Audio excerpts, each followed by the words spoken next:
یا ایھا الذین آمنوا اتقوا اللہ حق تقاتہ۔ اب یہاں پر ہمیں غور کرنا ہوگا کہ تقوی کی حقیقت کیا ہے۔ اگرچہ ہم آیت البر کے آخر میں پڑھ چکے ہیں اولئک الذین صدقوا واولئک هم المتقون، وہاں پر وہ ایک حیولہ، ایک شخصیت، ایک کردار وہ ہمارے سامنے آ چکا ہے، متقی کون ہوتا ہے۔ لیکن یہ موقع مناسب ہے کہ یہ لفظی معنی اس کے کیا ہے۔ عام طور پر جو ترجمہ کیا جاتا ہے اللہ سے ڈرو، یہ اچھا ترجمہ نہیں ہے، اور چونکہ اکثر و بیشتر لوگوں نے یہی ترجمہ کیا، قرآن میں بار بار آتا ہے اتقوا اللہ اتقوا اللہ اتقوا اللہ، تو عیسائیوں کو یہ کہنے کا موقع ملا کہ قرآن زیادہ اللہ کے خوف پر زور دیتا ہے، جبکہ مسیح نے اور جو بائبل ہے وہ اللہ کی محبت پر زور دیتا ہے۔ اعتراض کرنے کا انہیں موقع مل گیا۔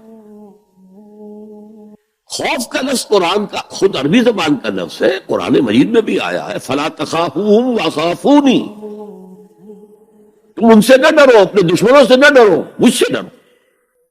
خوف کا لفظ بھی ہے۔ يَخَافُونَ يَوْمًا تَتَقَلَّبُ فِيهِ الْقُلُوبُ وَالْأَبْصَارُ، وہ ڈرتے رہتے ہیں اس دن کے تصور سے جس دن کے نگاہیں اور دل الٹ جائیں گے، قیامت کا دن، حشر کا دن۔ تو خوف کا لفظ قرآن میں ہے، عربی زبان کا لفظ ہے۔ تقوی کے معنی خوف نہیں ہے، تقوی کے لفظی معنی بچنا۔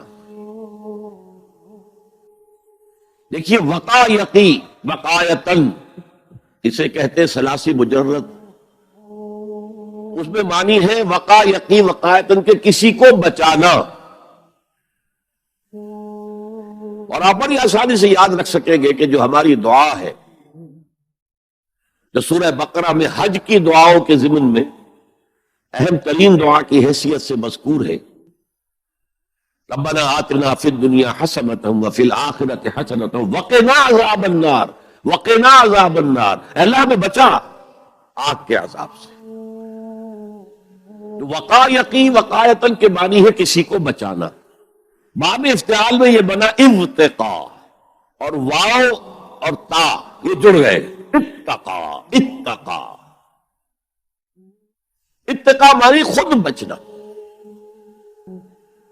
بچنا اللہ کی نافرمانی سے، بچنا اللہ کی ناراضگی سے۔ ایک بچنا آؤٹ آف لو ہوتا ہے، out of reverence, out of respect. ایک سلیم الفطرت بیٹا چاہے گا کہ میں کوئی ایسی حرکت نہ کروں کہ میرے والد کو اس سے دکھ پہنچے، یہ بھی بچنا ہے۔ ظاہر بات ہے کہ والد کا خوف نہیں ہے اسے، یہ اس کی روش آؤٹ آف لو ہے۔ والذین آمنوا اشد حبا للہ، جو لوگ صاحب ایمان ہیں وہ شدید ترین محبت کرتے ہیں اللہ کے ساتھ۔ بلکہ ہم نے جو حقیقت جہاد کا مضمون جو ہے اس پر غور کیا، اس کے ضمن میں ایک آیت جو بڑی عظیم آیات میں سے قرآن کے، قُلْ إِنْ كَانَ آبَاؤُكُمْ وَأَبْنَاؤُكُمْ وَإِخْوَانُكُمْ وَأَزْوَاجُكُمْ وَعَشِيرَتُكُمْ وَأَمْوَالٌ اقْتَرَفْتُمُوهَا وَتِجَارَةٌ تَخْشَوْنَ كَسَادَهَا وَمَسَاكِنُ تَرْضَوْنَهَا أَحَبَّ إِلَيْكُم مِّنَ اللَّهِ وَرَسُولِهِ وَجِهَادٍ فِي سَبِيلِهِ فَتَرَبَّصُوا حَتَّىٰ يَأْتِيَ اللَّهُ بِأَمْرِهِ وَاللَّهُ لَا يَهْدِي الْقَوْمَ الْفَاسِقِينَ۔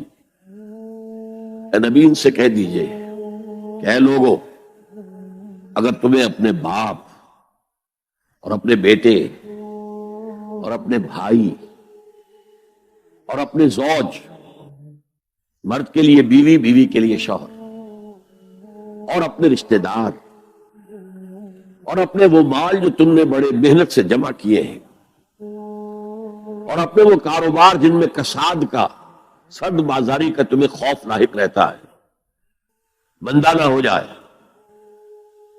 اور تمہارے وہ مکان جو تمہیں بہت محبوب ہیں، بہت سجایا ہے، بہت عمدہ فرنش کیا ہے، اعلیٰ ترین مکان بنایا ہے، اگر یہ 8 چیزیں زیادہ محبوب ہیں اللہ سے اور اس کے رسول سے اور اللہ کی راہ میں جہاد سے، فتربصوا، جاؤ، بیٹھے رہو، نفع ہو جاؤ، منتظر رہو، حتیٰ یاتی اللہ بامرہ، یہاں تک کہ اللہ اپنا فیصلہ سنا دے. واللہ لا یہدی القوم الفاسقین، اللہ ایسے فاسقوں کو ہدایت نہیں دیتا. تو در حقیقت یہ اللہ تعالیٰ کی محبت کے تحت ہے کہ اللہ اور اللہ کے ساتھ جو عہد وفا استوار کیا ہے، ایاک نعبد و ایاک نستعین، کہ آدمی پھونک پھونک کر قدم رکھے، کہیں میں اللہ کی کسی حد سے تجاوز نہ کر جاؤں، اللہ کے قائم کردہ کسی حد کو پھلانگ نہ جاؤں، کہیں ایسا نہ ہو کہ شریعت کا کوئی حکم میں پامال کر دوں. پھونک پھونک کر قدم رکھنا. نو سانس بھی آہستہ کے نازک ہے بہت کام، آفاق کی اس کارگہ شیشہ گری کا. اس روش کا نام تقویٰ ہے. دنیا کا تقویٰ یہ ہے، آخرت کا تقویٰ یہ ہے آگ سے بچ جانا. نتیجہ ہے وَاتَّقُوا النَّارَ الَّذِي وَقُودُهَا النَّاسُ وَالْحِجَارَةُ، بچو اس آگ سے جس کا ایندھن بنیں گے انسان اور پتھر.